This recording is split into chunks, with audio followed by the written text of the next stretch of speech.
نبی مرکز یکجہتی اسلام، افلاک سے اونچا شہ لالاک کا ہے نام، ہے ذات نبی مرکز یکجہتی اسلام، افلاک سے اونچا شہ لالاک کا ہے نام۔ اعوذ باللہ من الشیطان الرجیم، بسم اللہ الرحمن الرحیم، الحمد للہ رب العالمین، باری الخلائق اجمعین،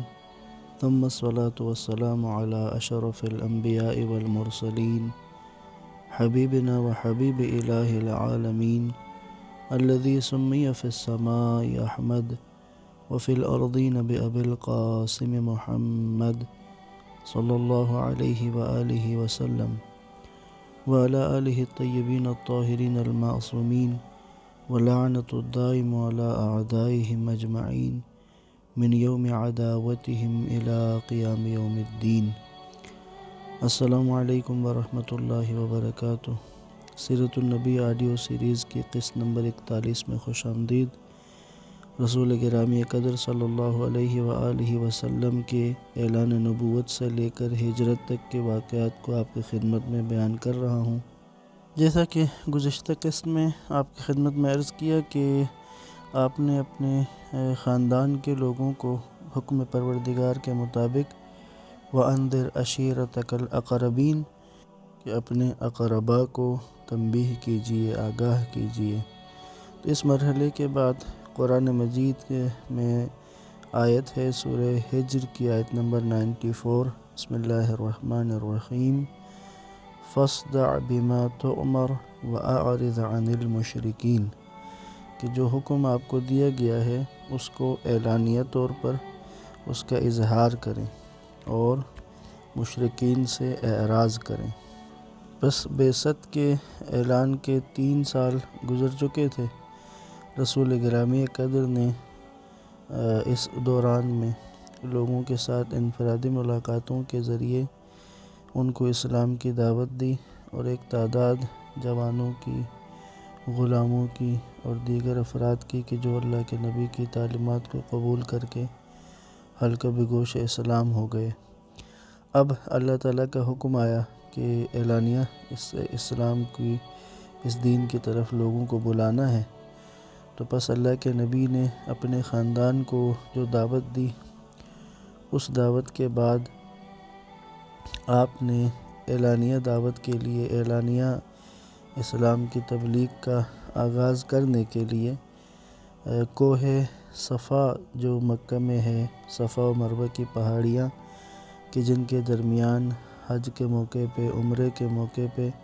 سعی انجام دی جاتی ہے، تو کوہ صفا پر ایک بلندی پر کھڑے ہو گئے اور آپ نے بلند آواز سے ایک جملہ کہہ کر پکارا، یا صباح۔ یہ جو لفظ ہے یا صباح، یہ عرب اس زمانے میں کسی وحشتناک خبر، کسی ایسی خبر کہ جس کی طرف سب کو متوجہ ہونا چاہیے، یا یوں کہیں کہ جیسے کوئی خطرے کی علامت، یا ہم جیسے اردو میں کہتے ہیں نا خطرے کی گھنٹی کا بجنا، کہ خطرے کی گھنٹی بج گئی۔ تو پس کسی وحشتناک خبر کو یا کسی خطرے سے آگاہ کرنے کے لیے یہ لفظ پکارا جاتا ہے، صباح کہا جاتا ہے۔ جب رسول خدا نے کوہ صفا پہ چڑھ کے یا صباح کہا تو آپ کی آواز نے لوگوں کی توجہ کو اپنی طرف کھینچ لیا۔ قریش کے مختلف قبائل کے لوگ دوڑتے ہوئے اللہ کے نبی کی خدمت میں آئے۔ جب سب لوگ آ گئے تو اللہ کے نبی نے لوگوں کو مخاطب کرتے ہوئے کہا، اے لوگو، اگر میں تمہیں خبر دوں کہ اس کوہ صفا کے پیچھے تمہارے دشمن کھڑے ہوئے ہیں، وہ تمہارے جان و مال کے دشمن ہو رہے ہیں، تو کیا تم میری تصدیق کرو گے؟ جب آپ نے یہ سوال پوچھا تو تمام لوگوں نے ایک زبان ہو کر ہر ایک نے یہی کہا کہ ہم نے اپنی زندگی بھر میں آپ سے کبھی جھوٹ نہیں سنا ہے، تو ہم آپ کی بات کی تصدیق کریں گے۔ اس کے بعد آپ نے کہا، ایک گروہ قریش تم میں میرا مقام وہیں پہرےدار کا مقام ہے جو دشمن کو دور کے نقطے سے دیکھتا ہے تو فوراً اپنی قوم کی نجات کے لیے ان کی طرف دوڑ کر مخصوص شعار و پکار جیسے یا صباح کہہ کر ان کو اس خطرے سے آگاہ کرتا ہے، اس خطرے کے آنے کی خبر دیتا ہے۔ پس میں تمہیں خبر دے رہا ہوں کہ اس زندگی کے بعد، میں اللہ کے نبی کے اس کلام کو، مفہوم کو آپ کی خدمت میں بیان کر رہا ہوں کہ اس زندگی کے بعد تم نے موت کے بعد دوبارہ زندہ ہونا ہے، اور موت کے بعد جب انسان دوبارہ زندہ ہوگا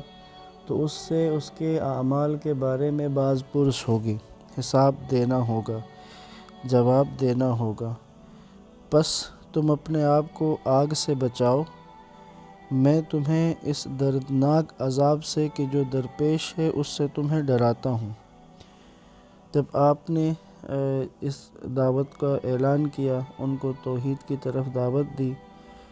اور آپ نے ایک خدا کو ماننے اور وہیں قولوا لا الہ الا اللہ تفلحوا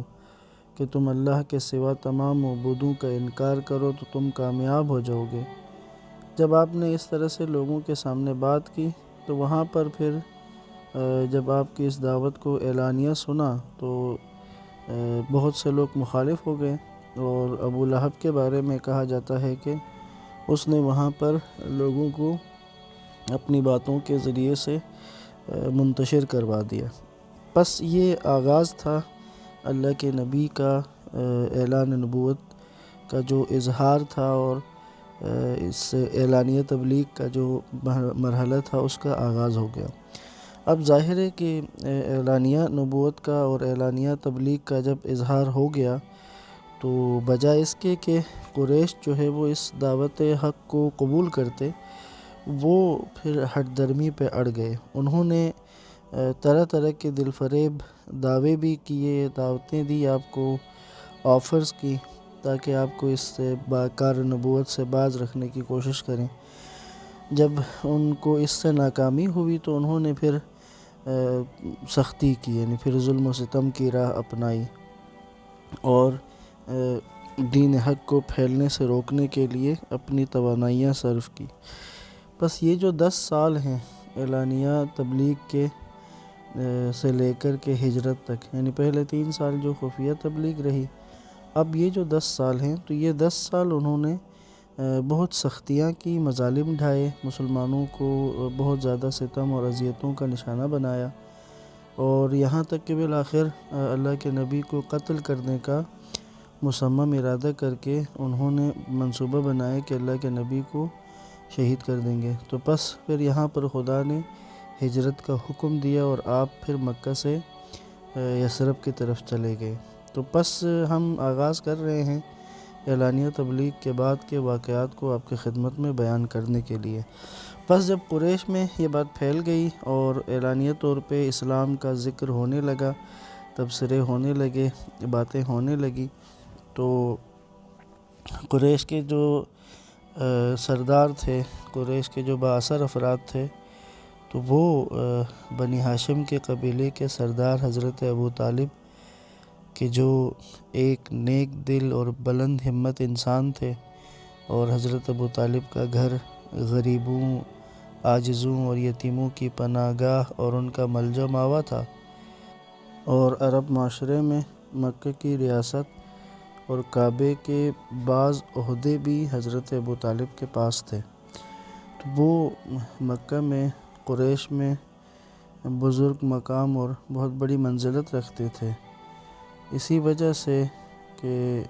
حضرت عبد المطلب کی وفات کے بعد رسول خدا صلی اللہ علیہ وآلہ وسلم کی کفالت و سرپرستی ان کے ذمے تھی، تو قریش کے سردار جو ہیں وہ اکٹھے ہو کر انہوں نے حضرت ابو طالب کے ساتھ ملاقات کی رسول خدا کے اس اعلانیہ تبلیغ کے بعد، اور انہوں نے آ کے جو اللہ کے نبی کے چچا حضرت ابو طالب کے پاس آ کر کہا کہ اے ابو طالب، تیرا بھتیجا ہمارے خداؤں کو برا بھلا کہتا ہے، ہمارے دین میں کیڑے نکالتا ہے، ہمارے افکار و عقائد کا مذاق اڑاتا ہے، ان کو اپنی تنقید کا نشانہ بناتا ہے، ہمارے آباء و اجداد کو گمراہ شمار کرتا ہے، یا تو اسے روک دیں کہ وہ ہمارا خیال چھوڑ دے، یا اس کو ہمارے حوالے کر دیں اور اپنی حمایت سے ہاتھ اٹھا لیں۔ بس یہ جب آ کر انہوں نے حضرت ابو طالب کے پاس اپنا یہ موقف بیان کیا تو قریش کے بزرگ بنی ہاشم کے سردار حضرت ابو طالب نے انتہائی عاقلانہ تدابیر کے ذریعے سے، اسی طرح نرم و میٹھی باتوں سے ان کے مطالبوں کا جواب دیا اور اس طرح سے ان سے بات کی کہ وہ اپنے مقصد و ارادے سے کسی حد تک باز رہے۔ لیکن جب اس پہلی ملاقات کے بعد انہوں نے جو معاشرے کے اندر، یعنی اس وقت کے مکہ کے معاشرے کے اندر جو تیزی سے تبدیلیاں آ رہی تھیں، اس میں یہ ہو رہا تھا کہ اسلام کی نشر و اشاعت اور اس کے اثر و نفوذ میں ہر روز بروز اضافہ ہوتا جا رہا تھا، اور قرآن کی جو اعجاز بری فصاحت و بلاغت تھی اور قرآن کا جاذب انداز اور حقائق کو بیان کرنے کا وہ منفرد اور انتہائی خوبصورت لب و لہجہ، پھر دہن محمد مصطفیٰ صلی اللہ علیہ وآلہ وسلم کہ جس سے کبھی بھی مکہ کے لوگوں نے جھوٹ نہیں سنا تھا،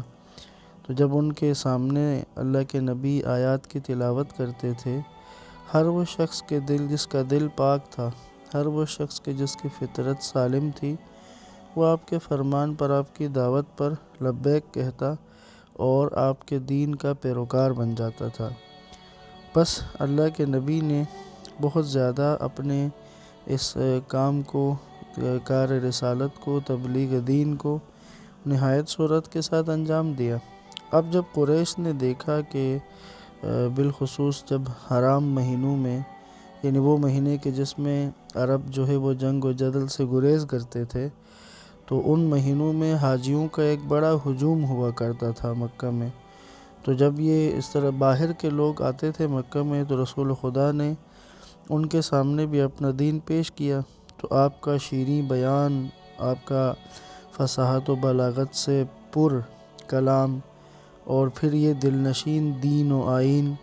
کی باتیں جو ہیں وہ بہت سے افراد پر بہت مؤثر ثابت ہوتی تھیں۔ تو ان حالات میں پھر ایسا ہوا کہ